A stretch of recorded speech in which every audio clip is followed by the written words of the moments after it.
Hello, मैं doctor Dilip Kumar. मेरी तरफ से आप सभी भाई बहनों को, सभी देशवासियों को नमस्कार और नवरात्रि की और नए वर्ष की हार्दिक शुभकामनाएं। जैसा कि आज नवरात्रि का दूसरा दिन है, तो मैं आपके सामने उपस्थित हुआ हूँ और मैंने सोचा कि अपनी कुछ जो बातें हैं, जो मुझे मेरे गुरुओं के द्वारा, मेरे माँ बाप के द्वारा और आप सभी लोगों के द्वारा जो मुझे प्राप्त हुई हैं, जो ज्ञान मुझे प्राप्त हुआ है मेरी फैमिली के द्वारा, आप सब लोग मेरे फ्रेंड सर्किल के द्वारा,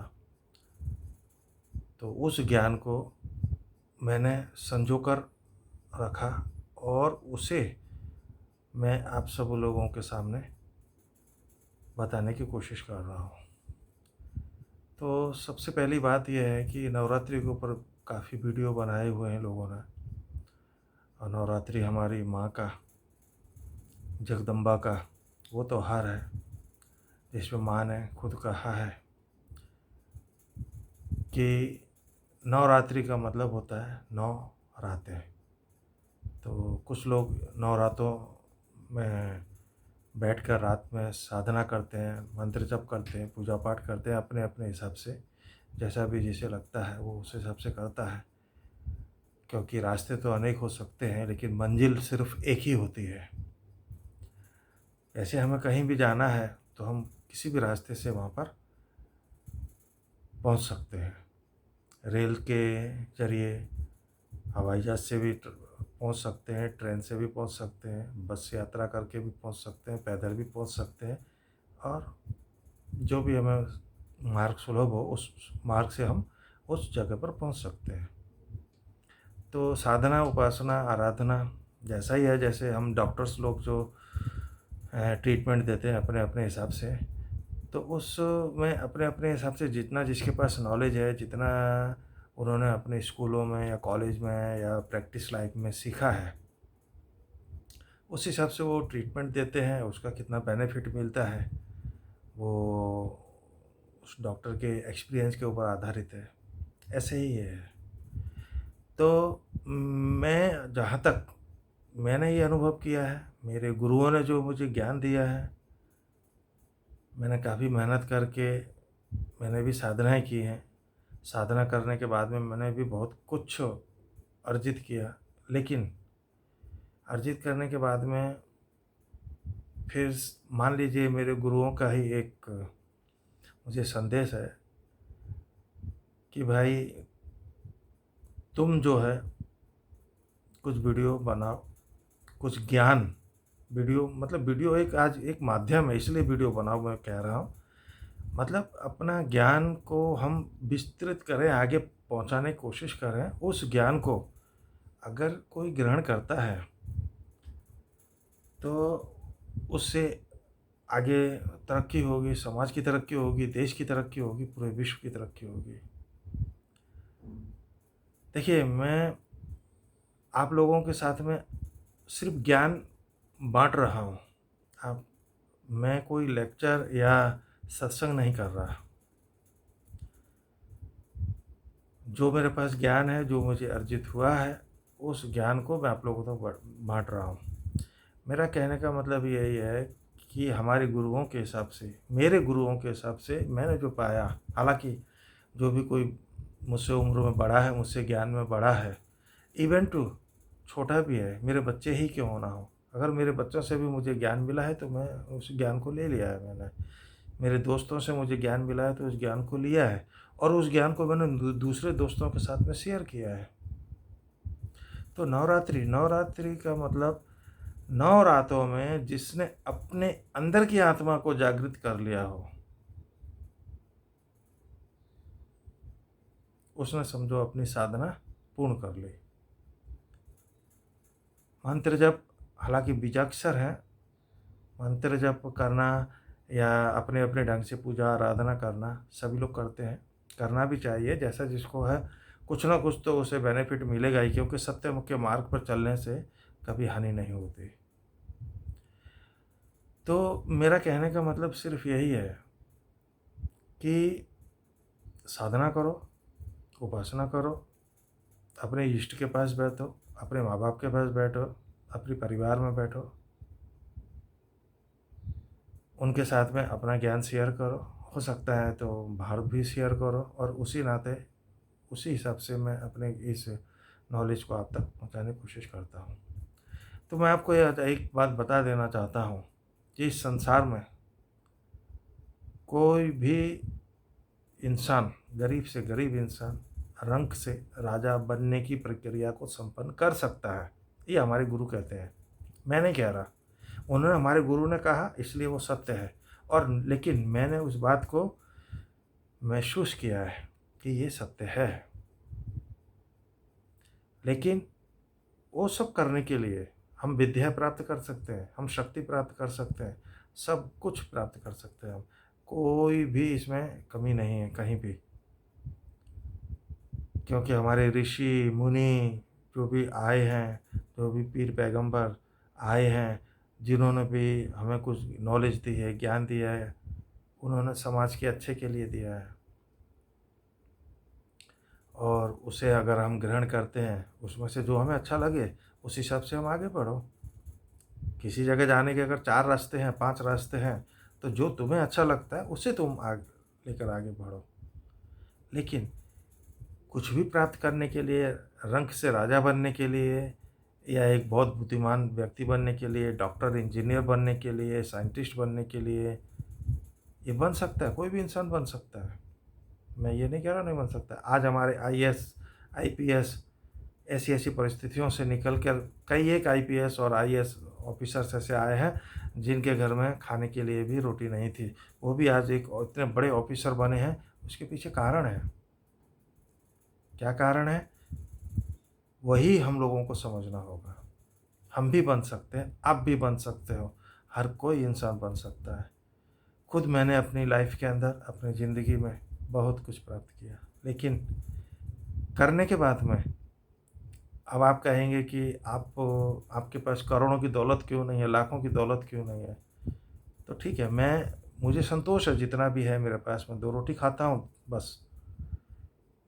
लेकिन मैं नॉलेज देता हूँ, मेडिसिन्स देता हूँ, गरीबों के लिए जितना हो सकता है उतना करता हूँ, और कोशिश करता हूँ जितनी मेरी कैपेसिटी है, क्योंकि मैं किसी भी चीज़ को बदल नहीं सकता हूँ।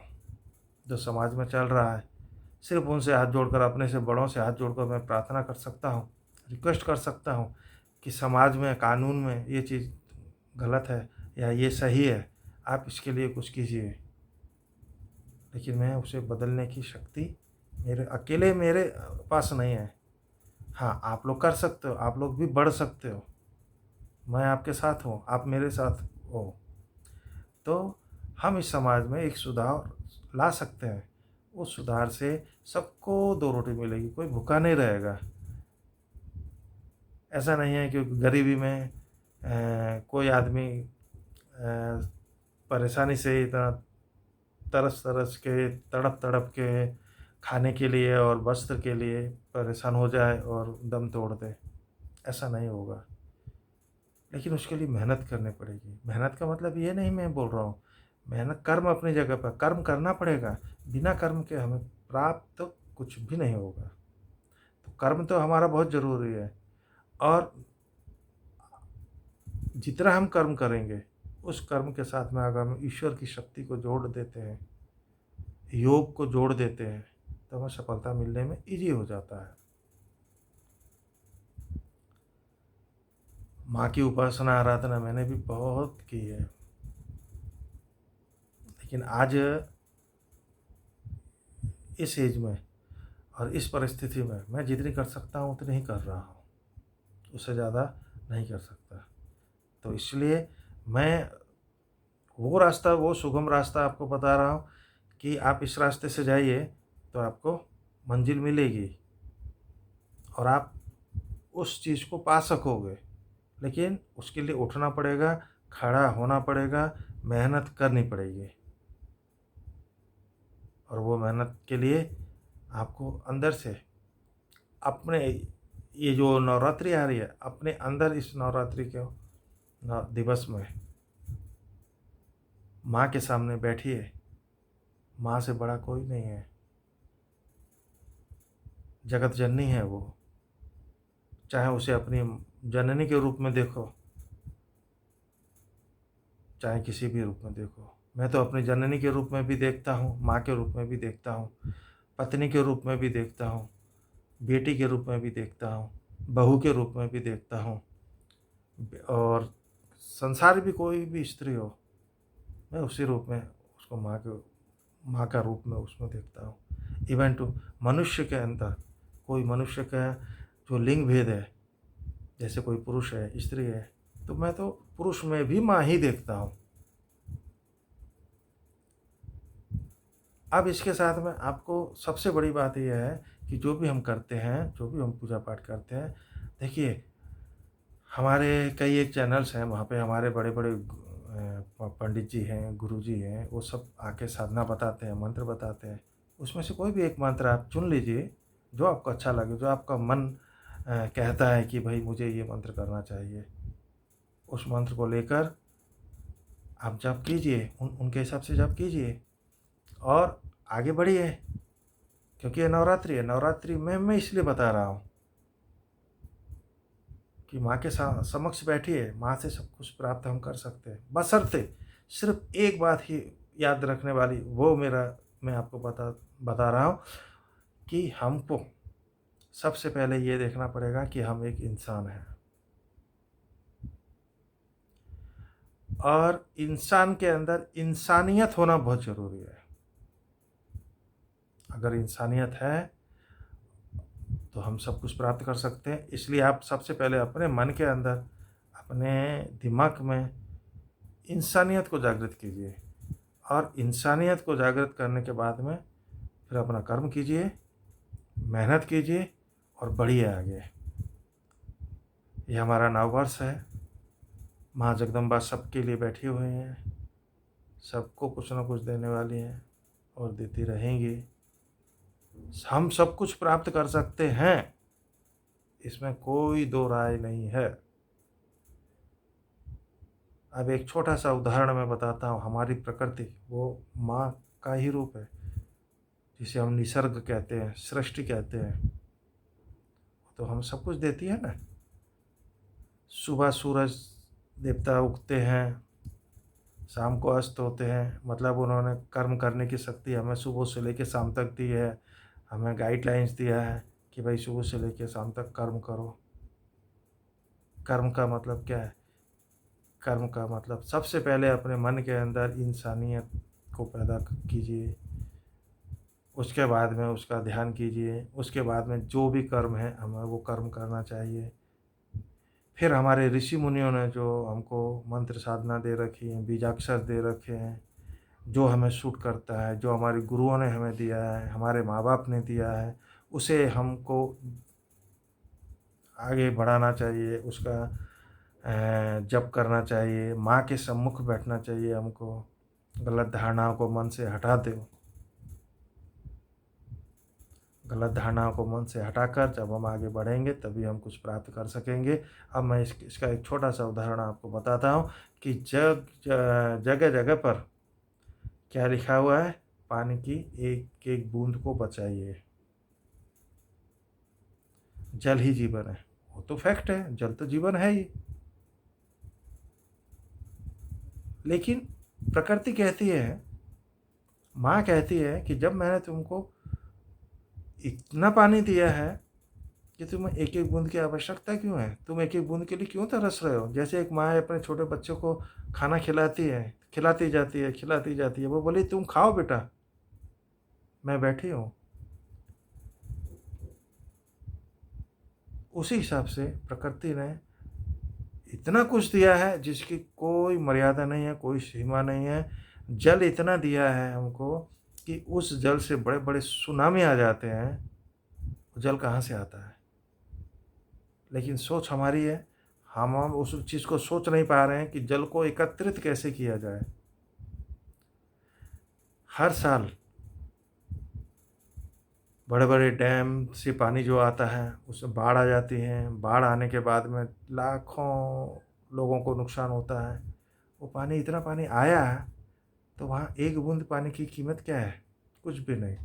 तो प्रकृति ने हमें पानी दिया है, प्रकृति कहती है कि मैं बैठी हूँ, मैं सब कुछ दे रही हूँ, लेकिन ज्ञान की कमी हमारे पास है। हमें अगर वो उस ज्ञान, हम अपने इस ज्ञान को विज्ञान से जोड़ दें और एक जगह बैठकर अगर हम लोग मतलब मैं अभी सिर्फ ज्ञान ही वितरित कर सकता हूँ, करना आप लोग को ही है कि न्यू जनरेशन करेगी या जिनके पास में शक्ति है वो करेंगे।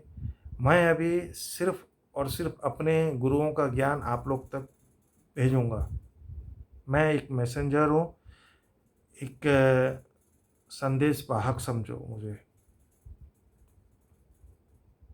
लेकिन हाँ, जो भी मैसेज मुझे मिला है, जो भी वो है, उसे मैं मैसेंजर के रूप में आपको दे रहा हूँ, उसे आपको करना पड़ेगा। अब जैसे वो पानी है, उसको हम एकत्रित करें, एकत्रित करके उससे हमको 2 फ़ायदे होंगे।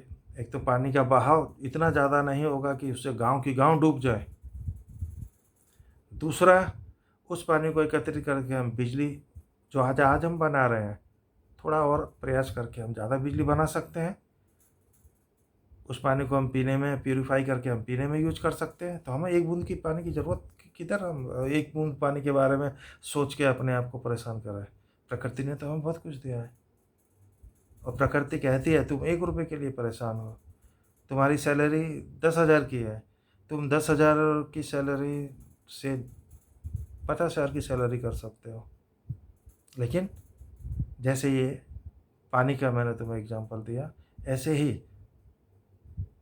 थोड़ा ज्ञान लगा के, थोड़ा उस पर को सही रास्ते से, सत्य के रास्ते से, सही ढंग से आप 10,000 की सैलरी को 50,000 की सैलरी में बदल सकते हो, तरक्की कर सकते हो, अपनी पोस्ट को आगे ले जा सकते हो। लेकिन थोड़ा ध्यान, ध्यान ज़रूरी है, करुणा ज़रूरी है दिल में। निष्ठुरता, किसी के लिए जलन, किसी के लिए गलत सोचना, वो ज़रूरी नहीं है, उसे हटाना पड़ेगा। अगर हम चाहते हैं कि हमें कुछ करना है, कुछ पाना है, तो एक दूसरे के लिए नफ़रत जो है वो हटानी पड़ेगी, तभी हम कुछ कर सकते हैं। और हर इंसान को हटानी पड़ेगी। ऐसा नहीं कि 2 इंसान हैं, एक ने तो नफ़रत हटा दी और दूसरा ना हटाए, तो उससे जिसने हटा दी है वो तो तरक्की करेगा, लेकिन जिसने नहीं हटाई वो तरक्की नहीं कर पाएगा। और नहीं कर पाएगा तो वहाँ पर फिर टकराहट होगी, और टकराहट होगी तो समाज आगे बढ़ेगा कैसे? और समाज आगे नहीं बढ़ेगा तो देश आगे नहीं बढ़ेगा, देश आगे नहीं बढ़ेगा तो विश्व आगे नहीं बढ़ेगा।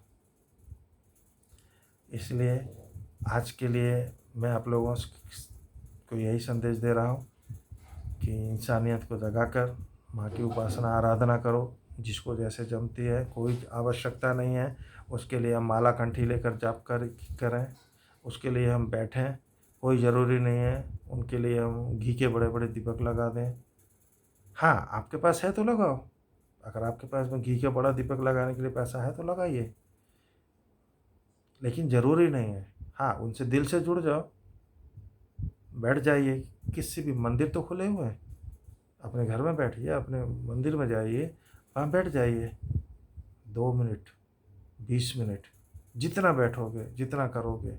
अगर तुम काम करते हो, अपने ऑफिस की ड्यूटी 8 घंटे की करते हो, या काम पर आप 8 या 10 घंटे आप वहाँ लगाते हो, 10 मिनट, सिर्फ 10 मिनट और बैठ जाइए,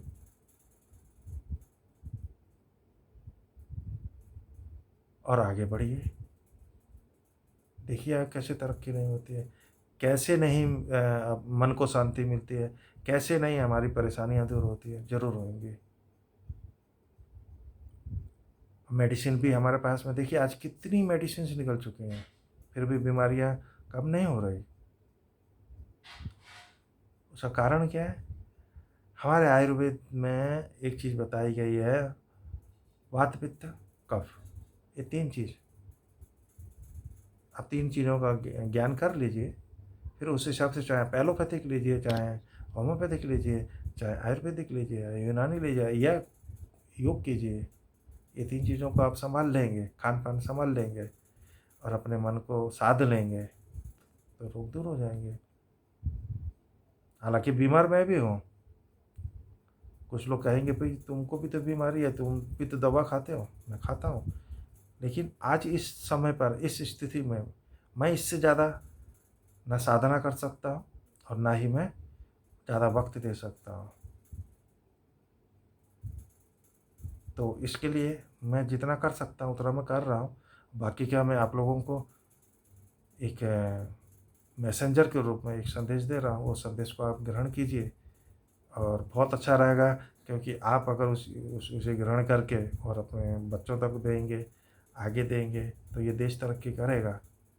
देश तरक्की करेगा तो देश हमारा है। किसी ज़माने में कहते थे कि भारत सोने की चिड़िया है। थी चिड़िया, आज भी है। ऐसा नहीं है कि आज नहीं है, आज भी सोने की चिड़िया है। आज भी हमारे देश में एक से एक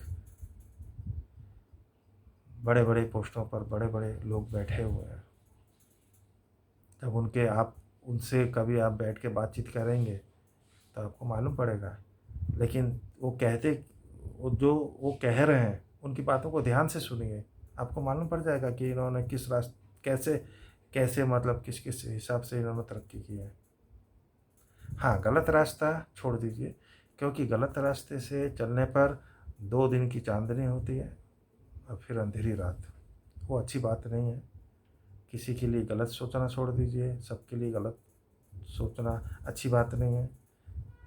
अपने कर्म करो, ईमानदारी से करो, मेहनत से करो और भगवान का नाम लो।